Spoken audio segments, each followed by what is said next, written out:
Hey guys, it's Miss Went, and I want to walk you a little bit through this activity here called Working with Macromolecules.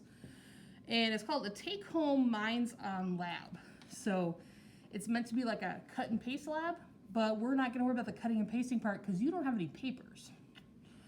All right, so you should read through the stuff in the beginning.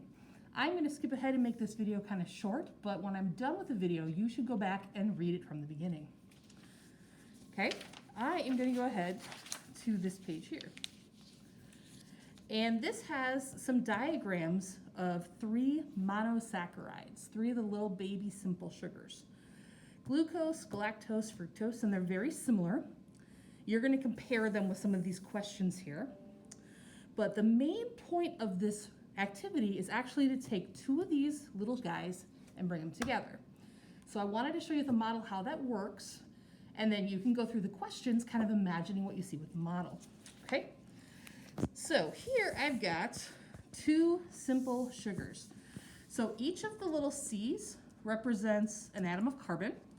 And you see there's 1, 2, 3, 4, 5, 6 carbons on there. There's also 1, 2, 3, 4, 5, 6 oxygens, and there's 12 hydrogens if I built it correctly. And actually, yeah, I think I did. Cool. This guy's got the same thing going on. Okay? Now, every carbon atom is going to be connected to 4 other atoms. That makes him a happy, stable atom, and we learned about that in physical science a little bit. Oxygens are always connected to 2 atoms, and hydrogens always have just 1 connection, okay? And it has to do with how many electrons they have. So you'll learn more about that in chemistry later on if you don't remember that from physical science, which is fine. But to make these guys stick together, the problem is right now, there's no open connections. There's no place, if they bounce into each other, they just bounce back off. So to make an open connection, what we're gonna do, we're gonna take the hydrogen and oxygen off of one here, and the hydrogen off of this one here. Now these guys are missing a connection. They're gonna hop together. 2 H's and an O make a water. That leaves us an open place where these guys can come together and build something new. And now we have a disaccharide, 2 little sugars that are connected together to make 1. Okay?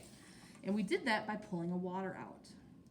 Now, on your worksheet, instead of these big fancy sugar molecules, your worksheet uses these models. Okay? So they're saying each one of these is a little simple sugar. And when you try to put them together, you know, they don't really go together, they just bounce off. However, if I take a hydrogen off of one, which I'll use with my scissors here. So there's a little baby hydrogen. And if I take a hydrogen and oxygen off of a different one, that's going to create a connection point, a place where they can come together and bond like that, like 2 puzzle pieces. And then they can be stuck together. And then my hydrogens and oxygens can also be stuck together to make a water molecule. So in order to put 2 together, I needed to remove 1 water. Now if I want to put this one on, I'm going to have to repeat the process. I have to remove a hydrogen from one, just like that. Put him back on there.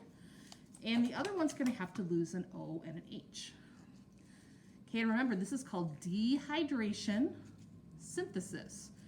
Dehydration because I took a water away. So here's the water I took away right here. The H's and the O's. And synthesis means I'm building something. So now this is a trisaccharide. Or we usually don't say tri, we'll usually say poly for many. So this is a mini saccharide, a polysaccharide, showing 3 sugars together. Now, if I eat this, my body has to digest it. I break it into little pieces. When I break this into little pieces, they're just going to go right back together unless that water goes back. And that's called hydrolysis. Adding water to break it apart. Same thing here. If I want these to break apart, I need to add the water back. Otherwise, they'll just reconnect. and that doesn't solve our problem of digesting food. Okay, so they're opposites. You can pull things apart, put them together. Putting together is dehydration synthesis. Taking apart is hydrolysis. Okay, so now your job that you've seen this, go back to the start of your activity, start at the top, read through it, answer the questions. You do not have to cut things out. You've already seen that in action, but please answer the questions. And as always, if you need any help, just let me know. Have a great day, guys.